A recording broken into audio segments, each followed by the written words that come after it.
फडणवीस सध्या बोलले. त्यानंतर घोषणा होणे शक्यता आहे. हे असं आहे की मी जसं आधी देखील सांगितलं की आमचं 80% काम हे पूर्ण झालेलं आहे. 20% काम आमचं अजून बाकी आहे आणि आज उद्यामध्ये ते देखील काम आम्ही संपवू आणि 3 पक्षांमधलं जे वाटप आहे ते वाटप आम्ही पूर्ण करू. भाजपच्या वाट्याला ज्या काही जागा आलेल्या आहेत आणि ज्या अपेक्षित आहेत या संदर्भातली मांडणी आम्ही CEC समोर यापूर्वी देखील केलेली आहे. त्यामुळे जसं आता ज्या सुटलेल्या जागा आहेत त्या संदर्भात CEC निर्णय घेईल.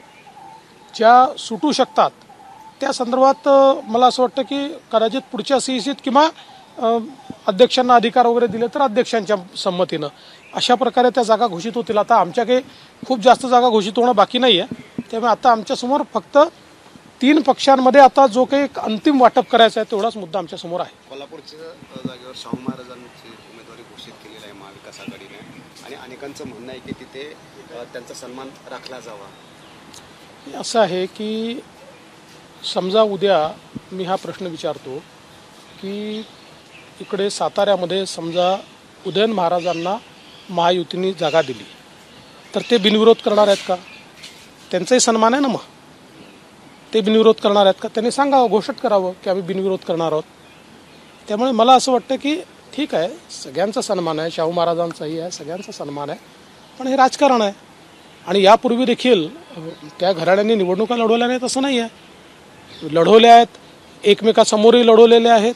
त्याच्यामुळे आता राजकारणात अशा मागण्या होत असतात. पण उदयनराजे आणि केंद्रीय गृहमंत्र्यांची भेट होणार आहे. तुम्ही उदयनराजे साताऱ्याच्या जागेसाठी आग्रह असं आहे की उदयन महाराजांची भेट ही गृहमंत्री मोदयांशी आज होईल आणि मग त्यांचं जे मत आहे ते गृहमंत्री मोदयांसमोर मांडतील.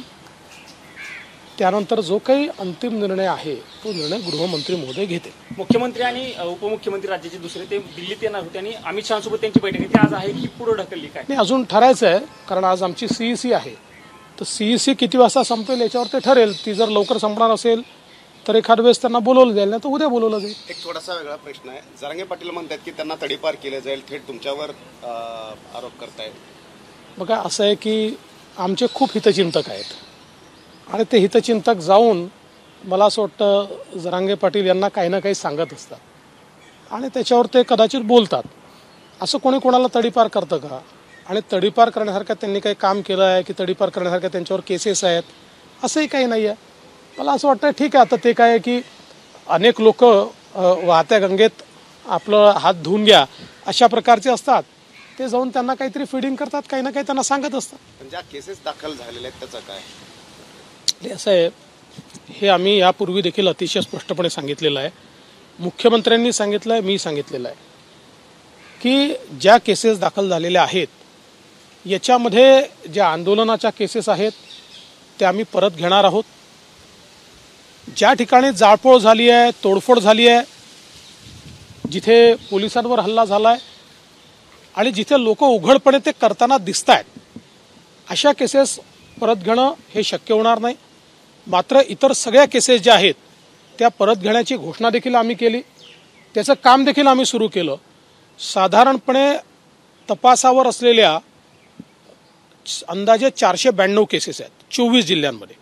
492 केसेस आहेत, त्यातल्या 2च जिल्ह्यांमध्ये जास्त आहेत, बाकी कुठे 1 आहे कुठे 2 आहे असेच आहेत. पण 2 जिल्ह्यांमध्ये मात्र मोठ्या प्रमाणात केसेस आहेत.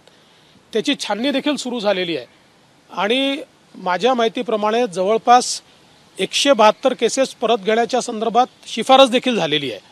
एक 6 केसेस अशा आहेत की ज्या संदर्भात पोलिसांनी शिफारस नाकारलेली आहे. उर्वरित केसेसच्या संदर्भातली छाननी चाललेली आहे. आता आचारसंहिता लागलेली आहे. मुख्यमंत्र्यांनी देखील सांगितलं, मीही सांगितलं की या आचारसंहितेच्या काळात ही छाननी आम्ही पूर्ण करू आणि आचारसंहिता संपली की मग त्या केसेस आम्ही परत घेऊ. त्यामुळे आता काय होतं की केसेस जर तुम्हाला परतही घ्यायच्या असतील तरी देखील बयानाला लोकांना बोलवावं लागतं. त्याची जी प्रोसेस आहे ती पूर्ण करावी लागते. मग कोणाला बयानाचा संबंध गेला की लगेच नवीन केस तयार झाली असं सांगितलं जातं. मग कुठेतरी अजून काही वेगवेगळ्या प्रकारच्या गोष्टी बोलल्या जातात. त्यामुळे मला असं वाटतं की विनाकारण संभ्रम पसरवण्याचा हा भाग आहे. सगळे सोयरे असतील किंवा केसेस असतील या दोन्हीच्या संदर्भात राज्याच्या प्रमुखांनी, मुख्यमंत्र्यांनी अतिशय स्पष्ट घोषणा केलेली आहे. मुख्यमंत्र्यांनी केलेली घोषणा ही अंतिम असते. मुख्यमंत्र्याच्या वर कोणीही नाही. मुख्यमंत्री राज्याचे प्रमुख आहेत आणि त्यानुसार पोलिसांनी देखील योग्य कारवाई सुरू केलेली आहे. विनाकारण या संदर्भातले गैरसमज पसरवून आणि त्या संदर्भात चुकीची माहिती काही लोक देतात, त्याच्यावर मग काही वेगवेगळ्या प्रकारचे स्टेटमेंट येतात. मी त्याच्यावर रिॲक्ट देखील करत नाही. राज ठाकरेंबाबत काय निर्णय झालाय महायुतीचा? भेट झाली त्यांच्याकडे अजून शिवसेना जाणार अशी चर्चा आहे सर.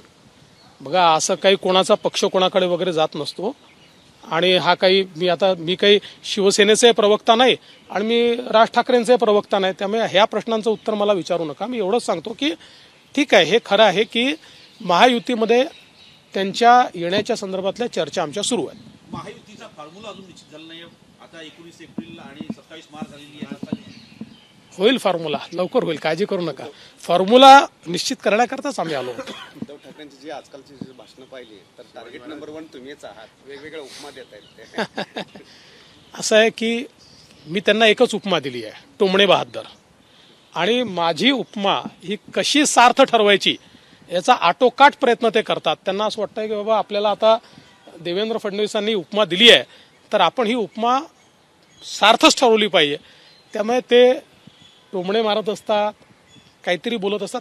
माझं एकच म्हणणं आहे, एक वाक्य विकासावर बोला, एक वाक्य. ही निवडणूक जी आहे सामान्य माणसाला त्याच्या जीवनामध्ये परिवर्तन करणारं सरकार निवडून द्यायची आहे. किमान एक तर सांगा, आम्ही हे करू, आम्ही ते करू.